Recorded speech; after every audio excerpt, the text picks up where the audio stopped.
लेखक नगीनदास संघवी लिखित पुस्तक महामानव श्री कृष्ण पुस्तक पर प्रतिबंध मुंबई हाईकोर्टे लगाव्यो प्रतिबंध। दिल्ही पहुंचेला गुजरात कांग्रेसना नेताओनी मળી બેઠક રાષ્ટ્રીય કોંગ્રેસના જનરલ સેક્રેટરી કેસી વેણુગોપાલ સાથે બેઠક। સીએમ વિજય રૂપાણીની અધ્યક્ષતામાં કેબિનેટ બેઠક વેક્સિન પ્રક્રિયા તેજ કરવા ઉપરાંત કૃષિ વાવેતર પર ચર્ચા।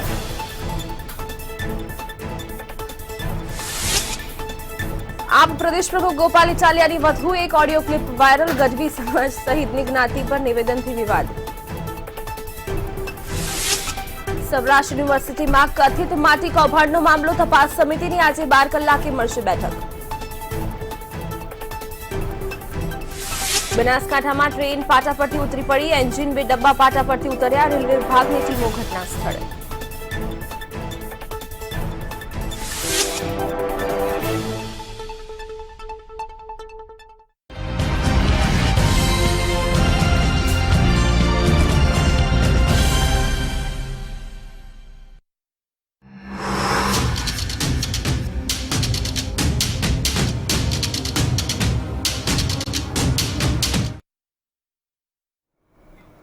नमस्कार, मंतव्य न्यूज में आप सबનું સ્વાગત છે। મંતવ્ય મધ્યાહન સાથે હું છું બંસરી શાહ। મહત્વના સમાચારો પ્રાપ્ત થઈ રહ્યા છે। ધોરણ 12 નું શિક્ષણ કાર્ય જે છે તે 15મી જુલાઈથી ઓફલાઈન શરૂ થશે। રાજ્ય સરકારે પરિપત્ર જાહેર કર્યો છે, જેમાં 15મી જુલાઈથી ધોરણ 12 નું શિક્ષણ કાર્ય ઓફલાઈન શરૂ થશે। રાજ્યમાં ધોરણ 12 શિક્ષણ કાર્ય શરૂ કરવા એસઓપી પણ જાહેર કરવામાં આવી છે, ત્યારે શિક્ષણ કાર્ય શરૂ કરવા મુદ્દે ગાઈડલાઈન પણ જાહેર કરાઈ છે।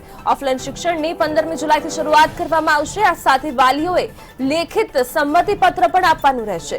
વિદ્યાર્થીઓને એકાંતરે દિવસે શિક્ષણ માટે બોલાવવામાં આવશે। આ સાથે કોવિડ ગાઈડલાઈનનું ચુસ્તપણે પણ પાલન કરવામાં આવશે। આ સાથે ઓનલાઈન શિક્ષણ પણ યથાવત રહેશે। સાથે ઓફલાઈન શિક્ષણ જે છે તે 15મી જુલાઈથી શરૂ કરવામાં આવશે।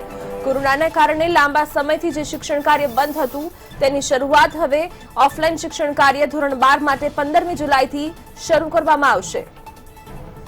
આ અંગે રાજ્ય સરકારે પરિપત્ર જાહેર કર્યો છે, ત્યારે આ શિક્ષણ કાર્ય શરૂ કરવા માટે એસઓપી પણ જાહેર કરવામાં આવી છે। કોવિડ ગાઈડલાઈનનું ચુસ્તપણે પણ પાલન કરાશે અને વાલીઓની લેખિત સંમતિ પણ જરૂરી રહેશે। તેથી વિદ્યાર્થીઓને એકાંતર દિવસે શિક્ષણ માટે બોલાવવામાં આવશે। રાજ્ય સરકારે પરિપત્ર જાહેર કર્યો છે। ધોરણ 12ના શિક્ષણને લઈને કે 15મી જુલાઈથી ધોરણ 12નું શિક્ષણ કાર્ય ઓફલાઈન શરૂ કરવામાં આવશે, જે ઘણા સમયથી બંધ હતું કોરોનાના કારણે, જે હવે શરૂ કરવામાં આવશે। આ સાથે ઓનલાઈન શિક્ષણ પણ જે પ્રમાણે હતું તે પ્રમાણે યથાવત રહેશે। વિદ્યાર્થીઓને એકાંતરે એટલે કે એક દિવસ છોડીને એક દિવસ ઓફલાઈન શિક્ષણ માટે આવવાનું રહેશે। ઓફલાઈન શિક્ષણની 15મી જુલાઈથી શરૂઆત કરવામાં આવશે।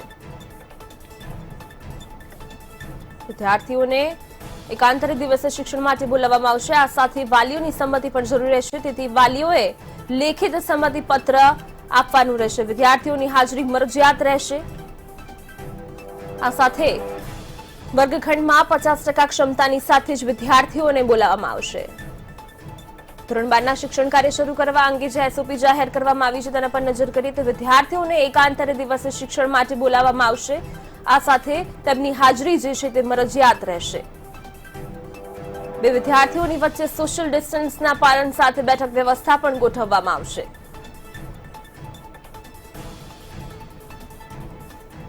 વોશિંગ અને સેનિટાઇઝેશન સહિત કોવિડ ગાઈડલાઈનનું ચુસ્તપણે પાલન કરવામાં આવશે। 50%ની કેપેસિટી સાથે વિદ્યાર્થીઓને શિક્ષણ માટે બોલાવવામાં આવશે। તમામ સ્ટાફ વિદ્યાર્થીઓએ ફરજિયાત ફેસ માસ્ક પહેરવાના રહેશે। તો રાજ્યમાં ધોરણ 12 શિક્ષણ કાર્ય શરૂ કરવા અંગે જે એસઓપી જાહેર કરાઈ છે તેમાં વિદ્યાર્થીઓની જે હાજરી છે તે મરજિયાત રહેશે। વોશિંગ અને સેનિટાઇઝેશનની જે પ્રક્રિયા છે તેનું પણ ધ્યાન રાખવામાં આવશે। વર્ગખંડમાં 50%ની ક્ષમતા સાથે વિદ્યાર્થી બોલાવવામાં આવશે।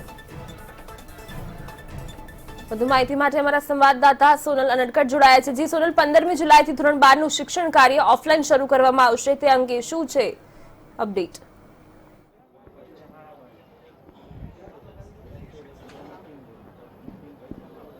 ધોરણ 12નું શિક્ષણ કાર્ય 15 તારીખથી ઓફલાઈન શરૂ કરવામાં આવી રહ્યું છે અને આ સંદર્ભે સરકારે ખાસ જે એસઓપી એટલે કે જે ગાઈડલાઈન છે તે બહાર પાડી છે, પરિપત્ર કર્યો છે, જેમાં ખાસ સૂચના આપવામાં આવી છે કે કોરોનાની જે ગાઈડલાઇન્સ છે તેનું તમામનું પાલન કરવું પડશે, કેમ કે જે રીતે અત્યારે કોરોનાની ગાઈડલાઈન સામે આવી રહી છે 50%ની ક્ષમતા સાથે શરૂ થશે શિક્ષણ કાર્ય અને સાથે સાથે જ જે વિદ્યાર્થીઓ છે તેની 50%ની ક્ષમતા સાથે એકાત્રે તમામ જે વિદ્યાર્થીઓ છે તેમને શાળાએ બોલાવવાના રહેશે અને સાથે સાથે જ માસ્કનું ખાસ કરીને પહેરવાની જે ફરજિયાત બનાવવામાં આવ્યું છે અને તમામ જે શિક્ષકો અને અન્ય જે શૈક્ષણિક સ્ટાફ છે તેની હાજરી પણ એ પ્રકારે રહેશે કે તેમણે પણ સેનેટાઈઝર અને માસ્કનો ખાસ ઉપયોગ કરવો પડશે અને સાથે સાથે જ વર્ગખંડોમાં જે બેઠક વ્યવસ્થા છે તેમાં પણ એસઓપીનું એટલે કે કોરોના ગાઈડલાઈનનું ખાસ પાલન કરવામાં જરૂરી બનશે. સોશિયલ ડિસ્ટન્સિંગ સાથે આ તમામ બેઠક વ્યવસ્થા છે તે કરવી પડશે અને સાથે સાથે જો વિદ્યાર્થીઓ સૌથી મહત્વની બાબત એ છે કે જે વાલીઓ છે તેમની પાસેથી સંમતિપત્ર લેખિતમાં મેળવવું પડશે કે તેમનું જે બાળક છે તે સ્કૂલમાં હાજરી આપે તો તેની સામે તેમને કોઈ વાંધો નથી. આ પ્રકારનું જે સંમતિપત્રક છે તે વાલીઓ પાસેથી લેવું પડશે. સાથે સાથે જ એ પણ પરિપત્રમાં ઉલ્લેખ કરવામાં આવ્યો છે કે જે વિદ્યાર્થી પ્રત્યક્ષ રીતે શિક્ષણ મેળવવા માટે તૈયાર ન હોય તેના માટે ઓનલાઈન શિક્ષણની પણ વ્યવસ્થા યથાવત રાખવી પડશે, તેને પણ ચાલુ રાખવું પડશે. ઓનલાઈન શિક્ષણની જે વ્યવસ્થા છે તે બંધ નહીં થઈ શકે તેને પણ સાથે જ યથાવત રાખવા માટે થઈને આ જે પરિપત્ર છે તેમાં ખાસ ઉલ્લેખ કરવામાં આવ્યો છે અને સૌથી મહત્વની બાબત એ છે કે સોશિયલ ડિસ્ટન્સિંગની સાથે અને માસ્ક અને સેનેટાઈઝરની જે તમામ ગાઈડલાઈન છે કોરોનાની તેના પાલનની સાથે આ જે શિક્ષણ કાર્ય છે તે ખાસ ચાલુ કરવામાં આવશે અને વાલીઓના સંમતિપત્ર વગર જે આ શિક્ષણ કાર્ય છે તે શરૂ નહીં થઈ શકે તેવો આ પરિપત્રમાં ખાસ ઉલ્લેખ કરવામાં આવ્યો છે. જી સોનલ, વિદ્યાર્થીઓને એકાંતરે દિવસે બોલાવવામાં આવશે અને જે બેઠક વ્યવસ્થા છે તે પણ 50%ની કરવામાં આવી છે. કેવી રીતે વ્યવસ્થા કરાશે?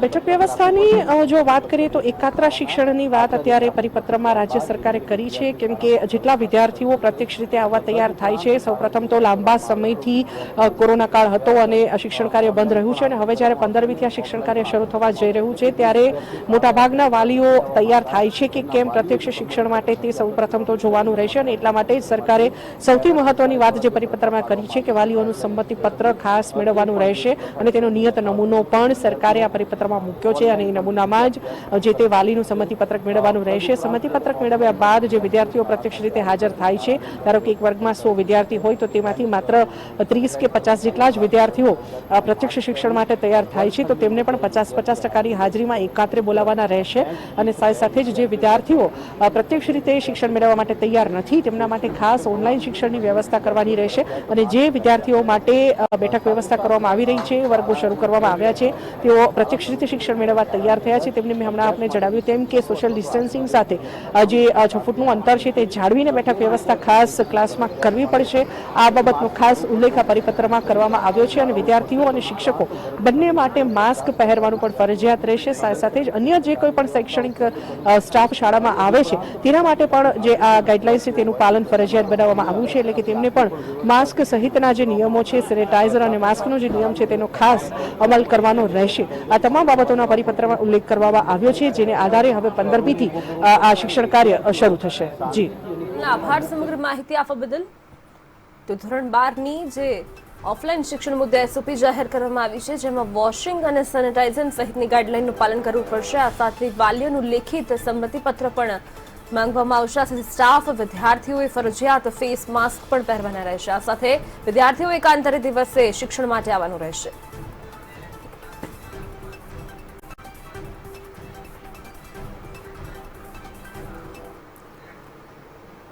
તો આ સાથે સમાચારો રાજકોટથી પ્રાપ્ત થઈ રહ્યા છે. રાજકોટના નાના મહુવામાં જે એક કિંમતી પ્લોટ છે તે વિવાદમાં આવ્યો છે. પ્લોટના મૂળ માલિકે કોર્ટમાં વાંધા અરજી દાખલ કરી છે. આરએમસીને હરાજીમાં 118 કરોડ રૂપિયા ઉપજ્યા હતા ત્યારે 50% ઓછી કિંમતે હરાજી કરાયાનો અરજદારનો ઉલ્લેખ કરવામાં આવ્યો છે. રૂડા દ્વારા કોઈ વળતર ન ચૂકવાયાનો દાવો કરાયો છે. આરએમસી દ્વારા વધુ યોગ્ય રીતે થયું હોવાનો પણ દાવો કરવામાં આવ્યો છે. તો રાજકોટમાં નાના મહુવા ચોકમાં જે કિંમતી પ્લોટ આવેલો છે તેનો વિવાદ ઉભો થયો છે. પ્લોટના મૂળ માલિકે કોર્ટમાં વાંધા અરજી રજૂ કરી છે. આરએમસીને હરાજીમાં 118 કરોડ રૂપિયા ઉપજ્યા હતા ત્યારે 50% ઓછી કિંમતે હરાજી કરાયાનો અરજદારે ઉલ્લેખ કર્યો છે. રૂડા દ્વારા કોઈ વળતર ન ચૂકવાયાનો દાવો પણ કરવામાં આવ્યો છે ત્યારે આરએમસી દ્વારા વધુ યોગ્ય રીતે થયું હોવાનો દાવો કરાઈ રહ્યો છે. સમાચારો પ્રાપ્ત થઈ રહ્યા છે રાજકોટથી. રાજકોટના નાના મોવા ચોકમાં જે પ્લોટ આવેલો છે, ખૂબ જ કિંમતી પ્લોટ છે, તેનો વિવાદ ઉભો થયો છે.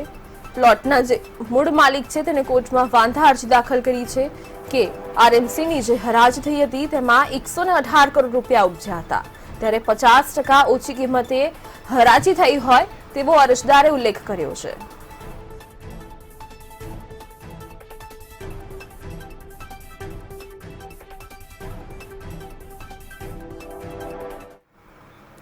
તો સૌરાષ્ટ્રથી સમાચાર પ્રાપ્ત થઈ છે. સૌરાષ્ટ્ર યુનિવર્સિટી કથિત માટી કૌભાંડનો જે મામલો છે તે સામે આવ્યો છે. યુનિવર્સિટી ખાતે એનએસયુઆઈ કાર્યકરોનો હોબાળો સામે આવ્યો. તપાસ કમિટીના સભ્યો તટસ્થ તપાસ કરે તેવી પણ માંગ ઉઠી છે. માટી કૌભાંડ અંગે એનએસયુઆઈ કાર્યકરોની રજૂઆત કરવામાં આવી. આ સાથે ડોક્ટર જતીન સોની વિરુદ્ધ કાર્યકરોએ સૂત્રોચ્ચાર કર્યા. કથિત કૌભાંડમાં ઇન્ચાર્જ રજિસ્ટ્રાર જતીન સોની સામે આક્ષેપ પણ કરવામાં આવી રહ્યા છે. માટી કૌભાંડનો મામલો છે. સૌરાષ્ટ્ર યુનિવર્સિટીમાં આ યુનિવર્સિટી ખાતે એનએસયુઆઈના કાર્યકરોએ હોબાળો કર્યો. માટી કૌભાંડ અંગે એનએસયુઆઈ કાર્યકરોની રજૂઆત કરવામાં આવી છે કે તપાસ કમિટીના સભ્યો તટસ્થ તપાસ કરે. ડોક્ટર જતીન સોની વિરુદ્ધ કાર્યકરોએ સૂત્રોચ્ચાર પણ કર્યા છે. ત્યારે કથિત કૌભાંડમાં ઇન્ચાર્જ રજિસ્ટ્રાર જતીન સોની સામે પણ આક્ષેપ કરવામાં આવ્યા છે અને તેમના વિરુદ્ધ કાર્યકરોએ સૂત્રોચ્ચાર પણ કર્યા છે. તો સૌરાષ્ટ્ર યુનિવર્સિટી કથિત માટી કૌભાંડનો જે મામલો છે તેમાં યુનિવર્સિટી ખાતે એનએસયુઆઈના કાર્યકરોનો હોબાળો કરાયો.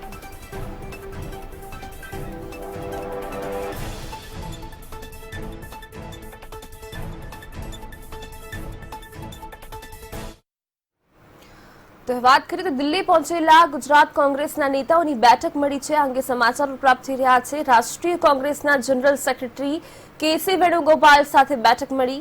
કોંગ્રેસ અધ્યક્ષા સોનિયા ગાંધી વીસીથી જોડાય તેવી શક્યતાઓ પણ સેવાઈ રહી છે. ગુજરાતના નેતાઓ પ્રદેશ પ્રમુખની નિમણૂક અંગે વાત કરશે અને પોતાની રજૂઆત અંગે વેણુગોપાલ સાથે ચર્ચા કરશે.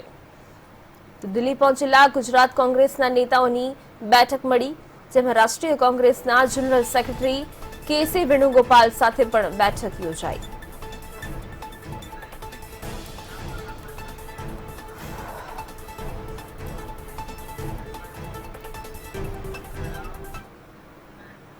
આગળ વાત કરીએ જામનગરની, તો જામનગરમાં છરીની અણીએ બે શખ્સોએ લૂંટ મચાવી છે. ગત રાત્રિની વાત છે, જ્યારે મીગ કોલોનીમાં આ બનાવ બન્યો હતો. ઘરમાં ઘૂસીને બે અજાણ્યા શખ્સોએ લૂંટ ચલાવી, ત્યારે વૃદ્ધોને છરી બતાવી જાનથી મારી નાખવાની ધમકી આપવામાં આવી અને ત્યારબાદ બંગડી, ચેન, માળા અને રૂપિયા 20,000ના રોકડની લૂંટ આ બે શખ્સોએ ચલાવી. 1 લાખનો મુદ્દામાલ લૂંટીને આરોપીઓ ફરાર થઈ ચૂક્યા છે. ફરાર આરોપીઓને ઝડપી લેવા પોલીસે પણ ચક્રો જે છે તે ગતિમાન કર્યા છે. ત્યારે જામનગરમાં છરીની અણીએ બે શખ્સોએ લૂંટ ચલાવી છે. તેમના લૂંટની વાત કરવામાં આવે તો બંગડી, ચેન, માળા અને રૂપિયા 20,000ની રોકડ સહિત 1 લાખનો મુદ્દામાલ આ બંને શખ્સો લૂંટીને ફરાર થઈ ગયા છે. પોલીસે આરોપીઓને ઝડપી લેવા માટે પોતાના ચક્રો ગતિમાન કર્યા છે. ઘરમાં ઘૂસી ગયા હતા બે અજાણ્યા શખ્સો અને વૃદ્ધાને છરી બતાવી જાનથી મારી નાખવાની ધમકી પણ આપી હતી. અને આ છરીની અણીએ બંગડી, ચેન, માળા અને રૂપિયા 20,000ની રોકડ સહિત 1 લાખનો મુદ્દામાલ લૂંટીને ફરાર થઈ ગયા.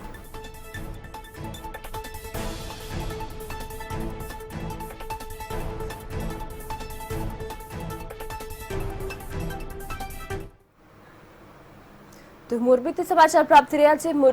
મોરબીમાં માર્ગ અકસ્માતમાં દંપતીનું મોત થયું છે. હળવદ કોયબાના પાટિયા નજીકની આ ઘટના છે, જ્યાં અકસ્માત સર્જાયો અને જેમાં દંપતીનું મોત થયું છે. કાર ડિવાઈડર સાથે અથડાતા પતિ પત્નીનું મોત થયું છે. આ અકસ્માતમાં અમદાવાદના દંપતી હોય તેવા સમાચારો પ્રાપ્ત થઈ રહ્યા છે. તો જે કાર હતી તે ડિવાઈડર સાથે અથડાતા દંપતીનું મોત થયું છે. અમદાવાદના પતિ પત્નીનું આ અકસ્માતમાં મોત થયું છે. હળવદ કોઈબા પાટિયા નજીકની આ ઘટના છે, જ્યાં માર્ગ અકસ્માત થયો અને જેમાં દંપતીનું મોત નીપજ્યું છે. આપ જે દ્રશ્યમાં જોઈ શકો છો કે કાર જે હતી તે ડિવાઈડર સાથે અથડાઈ ચૂકી છે.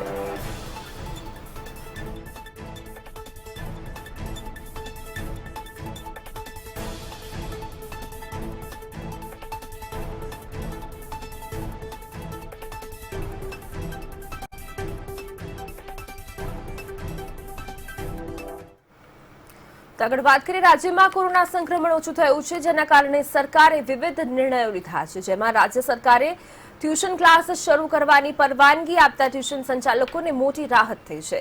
સરકારની 50% ક્ષમતા સાથે ટ્યુશન ક્લાસ શરૂ કરવાની જાહેરાતથી ખુશ કોચિંગ ક્લાસ સંચાલકો સરકારનો આભાર માની રહ્યા છે. ગુજરાત સરકાર તરફથી જે નવી ગાઈડલાઈન બહાર પાડવામાં આવી એમાં શાળા સંચાલકોની સાથે સાથે ક્લાસીસના સંચાલકોને પણ 50% વિદ્યાર્થીઓની સંખ્યા સાથે ક્લાસીસ ચાલુ કરવાની છૂટ આપવામાં આવી છે. એ આવકારદાયક પગલું છે, કારણ છેલ્લા 1.5 વર્ષથી ક્લાસીસ બંધ હતા, શાળાઓ બંધ હતી. ઓનલાઈન શિક્ષણ એક ના છૂટકે જરૂરી હોય છે, પણ જ્યાં સુધી શિક્ષક બાળકને રૂબરૂમાં ના ભણાવે ત્યાં સુધી જે શિક્ષણનો ભાવાર્થ છે એ પકડાતો નથી. આ ક્લાસીસ શરૂ કરાવવાની મંજૂરી માટે અમને સાથ સહકાર આપનાર બરોડાના ધારાસભ્યો સીમાબેન, શૈલેષભાઈ શોટ્ટા તથા બરોડા શહેરના અધ્યક્ષ વિજયભાઈ શાહ, એ લોકોનો પણ ખૂબ ખૂબ આભારી છું. તદુપરાંત તો કોરોનાની મહામારી સામે રક્ષણ માટે વેક્સિન જ એક હથિયાર છે. દેશભરમાં રસીકરણ અભિયાન ચાલી રહ્યું છે, પરંતુ કેટલાક પછાત વિસ્તારોમાં વેક્સિન બાબતે હજુ પણ ઘણી ભ્રમણાઓ જોવા મળી રહી છે. અંતરિયાળ વિસ્તારના લોકો વેક્સિન મુકાવવા માટે તૈયાર નથી, ત્યારે સુરતનું એક ગ્રુપ આવા લોકોને જાગૃત કરવા માટે આગળ આવ્યું છે. સુરતનું બુલેટ બટાલિયન ગ્રુપ ગામડાના અંતરિયાળ વિસ્તારોમાં જ્યાં લોકો વેક્સિન લેવા અંગે જાગૃત નથી ત્યાં જઈને લોકોને આ અંગે સમજણ આપશે, જાગૃત કરશે. આ અંતર્ગત બુલેટ બટાલિયન ગ્રુપના 16 જેટલા સભ્યો સુરતથી બાઇક લઈને ઝારખંડ જશે અને ત્યાંના અંતરિયાળ વિસ્તારોમાં લોકોને વેક્સિન લેવા અંગે માર્ગદર્શન આપશે. તેમનો આ પ્રવાસ જે છે તે 15 દિવસનો છે અને આ દરમિયાન તેઓ 2 થી 3000 કિલોમીટરનો પ્રવાસ કરશે. કોરોના સામે રક્ષણ માટે વેક્સિન જ એક ઉપાય છે. કોરોના રસીકરણનું અભિયાન દેશભરમાં ખૂબ જોરશોરથી શરૂ કરવામાં આવ્યું હતું અને તે અંતર્ગત લોકોને વેક્સિન મૂકવા માટે પણ ખૂબ પ્રેરિત કરવામાં આવ્યા હતા. લોકો વેક્સિન તો લઈ રહ્યા છે, પણ ક્યાંક ને ક્યાંક હજુ પણ અમુક વિસ્તારોમાં લોકોને વેક્સિન લેવા બાબતે હેઝિટેશન થઈ રહ્યું છે. લોકો વેક્સિન નથી લઈ રહ્યા અને એના માટે સુરતનું આજે એક બુલેટ બટાલિયન ગ્રુપ છે તે લોકોમાં વેક્સિન માટે અવેરનેસ માટે આજે સુરતથી રાઇડ પર નીકળ્યા છે. રાઇડ પર જવા માટે તેઓ સુરતથી ઉત્તરાખંડ જશે અને લોકોમાં વેક્સિન માટે જાગૃતિ કરશે. આપણે ગ્રુપના મેમ્બર સાથે વાત કરીશું કે કઈ રીતનું આ અભિયાન છે તેમનું. જે આપનું નામ જણાવો. સત્યદીપ સરવૈયા મારું નામ છે. સત્યદીપજી, બતાવો કે તમે જે આ રાઇડ કરી રહ્યા છો, શા માટે છે રાઇડ? ભારતના પ્રધાનમંત્રી નરેન્દ્ર મોદી સાહેબના લીડરશીપના અંડરમાં દુનિયાનું સૌથી મોટું કોવિડ વેક્સિનેશન અભિયાન અત્યારે ઇન્ડિયામાં ચાલે છે. આ અભિયાનને વેગ આપવા માટે સુરતની અમારી મોટરસાઇકલિંગ ક્લબ બુલેટ બટાલિયને એક પ્રયત્ન ચાલુ કર્યો છે. આખો જુલાઈ મહિનો અમે આ અવેરનેસ ક્રિએટ કરવાના છીએ. આ અવેરનેસ અભિયાનના ભાગ સ્વરૂપ અમે સુરતથી ઉત્તરાખંડ ટ્રીપ કરવા જઈ રહ્યા છીએ. 14 થી 16 દિવસની આ એક ટ્રીપ હશે. કેટલા કિલોમીટરની આખી ટ્રીપ થશે અને ક્યાં ક્યાં તમે જશો ઉત્તરાખંડ? ઉત્તરાખંડમાં 2 થી 3000 કિલોમીટરનો પ્રવાસ કરવાનું અમે નક્કી કરેલું છે. ઉત્તરાખંડના અલગ અલગ જગ્યાએ અમે જવાના છીએ, રિમોટેસ્ટ એરિયામાં અને અમુક શહેરોમાં પણ, અને ત્યાં નાની નાની મિટિંગ્સ કરીને લોકોમાં અવેરનેસ ક્રિએટ કરવાનું કામ છે. સુરતથી દિલ્હી અને દિલ્હીથી આગળ ઋષિકેશનો અમારો રૂટ છે અને ઉત્તરાખંડની અંદર 2 થી 3000 કિલોમીટરનો પ્લાન છે. શા માટે આ રાઇડ કરવાનો વિચાર આવ્યો અવેરનેસ માટે? જે આટલો મોટો એક વેક્સિનેશન અભિયાન અત્યારે જે ચાલી રહ્યું છે એના માટે સૌથી મોટી અડચણ વેક્સિન હેઝિટન્સી છે. લોકોમાં આજે પણ અવેરનેસ ઓછી છે. લોકો આજે પણ વેક્સિન લેતા પહેલાં ગભરાય છે, લોકોમાં ઇન્ફોર્મેશન નથી. તો એક અમારો એક પ્રયત્ન છે કે લોકોમાં અવેરનેસ ક્રિએટ થાય, વેક્સિનથી ગભરાય નહીં, વધારેમાં વધારે લોકો વેક્સિન લે અને યુથ અને અમારી સાથેના લોકો જે છે વધારે ને વધારે લોકો પ્રેરિત થાય કે જે બીજા લોકોને મોટિવેટ કરે વેક્સિન લેવા માટે. આ અમારો મેઇન પ્રયત્ન છે. જી, ચોક્કસથી તો લોકો વેક્સિન લેવા માટે પ્રેરિત થાય અને વધારેમાં વધારે અવેરનેસ ક્રિએટ થાય તે જ આ ગ્રુપનો મોટિવ છે. અને આ ગ્રુપમાં લગભગ 16 જેટલા સભ્યો અહીંથી ઉત્તરાખંડ બાઇક લઈને રાઇડ કરવાના છે અને ઉત્તરાખંડના 2 થી 3000 કિલોમીટરના વિસ્તારમાં તેઓ ફરીને લોકોને અવેરનેસ કરશે અને વેક્સિન લેવા માટે તેમને અવેર કરશે અને શા માટે વેક્સિન લેવી જોઈએ તે બાબતે પણ તેમને સમજણ આપશે. કુશલ પંડ્યા, મંતવ્ય ન્યૂઝ, સુરત. તો ગાંધીનગરમાં GMERS મેડિકલ કોલેજના ઇન્ટર્ન તબીબો હડતાળ પર ઉતર્યા છે. સરકાર દ્વારા જાહેર કરવામાં આવેલું એલાઉન્સ તબીબોને ન મળતા તબીબો હડતાળ પર ઉતર્યા છે. કોરોના કાળ દરમિયાન સરકારે ઇન્ટર્ન તબીબોને સ્ટાઇપેન્ડ ઉપરાંત વધારાનું 5,000 રૂપિયાનું એલાઉન્સ આપવાની જાહેરાત કરી હતી. જોકે ઇન્ટર્ન તબીબોને 4 મહિનાનું કોવિડ એલાઉન્સ હજી સુધી નહીં મળતા તેમણે હડતાળ પર ઉતરીને વિરોધ નોંધાવ્યો છે. ગાંધીનગર GMERSના જે ડૉક્ટરો છે તેઓ આજે હડતાલ પર ઉતર્યા છે. લગભગ 150થી વધુ ડૉક્ટરો જે પોતાની માગણી લઈને અહીંયા હડતાલ પર ઉતર્યા છે. શું માગણી છે, કેટલા દિવસ તેમની હડતાલ ચાલશે અને સાથે એમની સાથે કોણ કોણ જોડાશે તે તમામ વિગતો સાથે આપણે ડૉક્ટરો સાથે વાત કરીશું કે હાલ જે પરિસ્થિતિ છે તેને લઈને જે હડતાલ પર ઉતર્યા છે શું માગણી છે તમારી? અમારી એક જ માંગણી છે કે સરકારે જે GR જાહેર કર્યો છે 12 એપ્રિલ 2021નો કે માર્ચ, એપ્રિલ, મે અને જૂન મહિનાના અમને દર મહિનાના 5,000 રૂપિયા સ્ટાઇપન્ડના ઉપર મળે એવું ઇન્સેન્ટિવ કોવિડ ડ્યુટી માટે આપ્યું છે. જે ઇન્સેન્ટિવ અમને હજી મળ્યું નથી. આ જુલાઈ મહિનો ચાલે છે. અમે 1 મહિનાથી પ્રયાસ કરીએ છીએ કે ડીન ઓફિસમાં કે CE ઓફિસમાં વાત કરવાની, એ છતાં અમને અલાઉન્સ મળ્યો નથી. એટલે હવે અમે હડતાળ પર ઉતર્યા છે. જ્યાં સુધી અમને કાં તો ઇન્સેન્ટિવના પૈસા ના મળે, કાં તો લિખિતમાં લિખાણ ના મળે કે અમને આ તારીખ સુધીમાં અમારા ઇન્સેન્ટિવના આટલા રૂપિયા મળશે, ત્યાં સુધી અમે લોકો સ્ટ્રાઇક પર રહીશું. ચોક્કસ હડતાલ જે પ્રમાણે તમે કરી છે, જે કોવિડની જે એલાઉન્સની માગણી હતી સાથે સ્ટાઇપેન્ડની માગણી છે, એ સિવાય બીજી તમારી કઈ માગણી છે? એ સિવાય અમારી હમણાં કોઈ માંગણી નથી. કારણ કે અમે એવું ઈચ્છીએ છીએ કે અમે ડ્યુટી કરી છે તો એના પ્રમાણે અમને સરકારે જે 5,000 રૂપિયા આપવાનું કીધું છે એટલું મળી જાય. જ્યારે મળી જશે તો અમે તરત ડ્યુટી પર જોઈન કરી લઈશું. ચોક્કસ જે અત્યારે ગાંધીનગરના જે ડૉક્ટરો હડતાલ પર ઉતર્યા છે, તમારી સાથે બીજી કઈ કોલેજના ડૉક્ટરો જોડાવાના છે ને ક્યારે હડતાલ પડવાનું છે? 16 સિવિલના ડૉક્ટર્સ કાલથી હડતાલ પર જશે અને એ સિવાય જુનાગઢ અને વલસાડ પણ medical college GMERS medical college છે જે અમારી સાથે જોડાવાના છે અને બીજી GMERSમાં પણ વાત શરૂ છે, એ પણ જોડાઈ શકે છે. ક્યાં સુધી હડતાલ ચાલુ રાખી શકવાની તમારી ગણતરી છે? સરકાર ક્યાં સુધી માને એવું તમને લાગે છે કે અત્યારે આજના દિવસમાં માની જશે? સરકાર તો માની જ ગઈ છે. અહીંયા ગ્રાન્ટ નથી આવી. સરકારે તો GR બહાર પાડી દીધો છે. એટલે જ્યાં સુધી આ લોકો એવો અમને ટાઈમ પીરિયડ નહીં આપે કે અમે આ 5 દિવસમાં કે અમુક દિવસોના ટાઈમ પીરિયડમાં તમને નહીં આપે ત્યાં સુધી અમે ડ્યુટી નહીં કરીએ. ચોક્કસ જે પ્રમાણે ડૉક્ટરોએ જણાવ્યું કે તેમની જે માંગણીઓ છે જે પૂરી થશે તરત જ તેઓ કામ ઉપર ચડી જશે. તેમની સાથે ગાંધીનગર સિવાય પણ તેઓ જુનાગઢ છે, અમદાવાદ 16 સિવિલના ડૉક્ટરો પણ આવતીકાલથી જોડાવાના છે. કેમેરામેન સાર શર્મા સાથે વિરેન મહેતા, મંતવ્ય ન્યૂઝ, ગાંધીનગર. સમાચારો બનાસકાંઠાથી પ્રાપ્ત થઈ રહ્યા છે. બનાસકાંઠામાં વરસાદથી નુકસાન પહોંચી રહ્યું છે. આ સાથે વાત કરવામાં આવે તો કાંકરેજમાં વરસાદથી નુકસાન થયું છે. શિહોરીના રાણાવાવ રોડ પર તબેલાને નુકસાન પહોંચ્યું છે.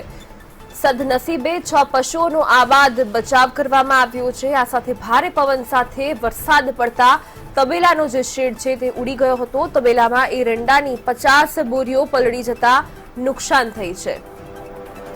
તો બનાસકાંઠાના કાંકરેજમાં ભારે પવન સાથે વરસાદ વરસતા નુકસાન થયું છે.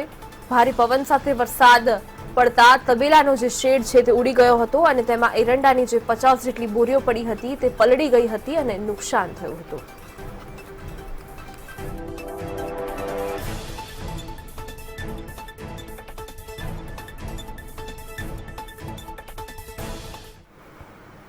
તો વાત કરીએ જૂનાગઢની. જૂનાગઢ જિલ્લાના ગ્રામ્ય વિસ્તારોમાં ભારે વરસાદ વરસ્યો. ભારે વરસાદના પાણીથી દરસાલી અને દેવરાણા ગામનો રોડ બંધ થયો. ખેડૂતોએ ખેતરો પાસે પાળ બનાવતા રોડમાં પાણી રોકાતા દરસાલી દેવસાણા રસ્તો બંધ થયો.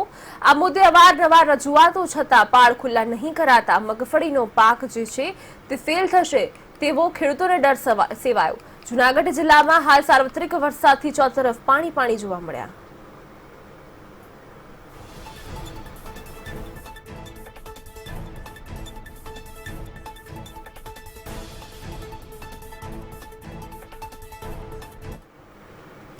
તો રાજ્યમાં આગામી 3 દિવસ ભારે વરસાદ પડવાની હવામાન વિભાગ દ્વારા આગાહી કરવામાં આવી છે. સૌરાષ્ટ્ર અને દક્ષિણ ગુજરાતના વિસ્તારોમાં અતિ ભારે વરસાદ પડવાની સંભાવનાઓ છે. ગીર સોમનાથ, પોરબંદર, દ્વારકા અને જૂનાગઢમાં વરસાદ વરસી શકે છે. ત્યારે પાટણ, મહેસાણા અને સાબરકાંઠામાં પણ વરસાદ પડી શકે છે. સાથે જ અમદાવાદ અને ગાંધીનગરમાં વરસાદી ઝાપટા પડવાની સંભાવનાઓ છે. ઉત્તર અને દક્ષિણ ગુજરાતના વિસ્તારોમાં મધ્યમ વરસાદ વરસી શકે છે.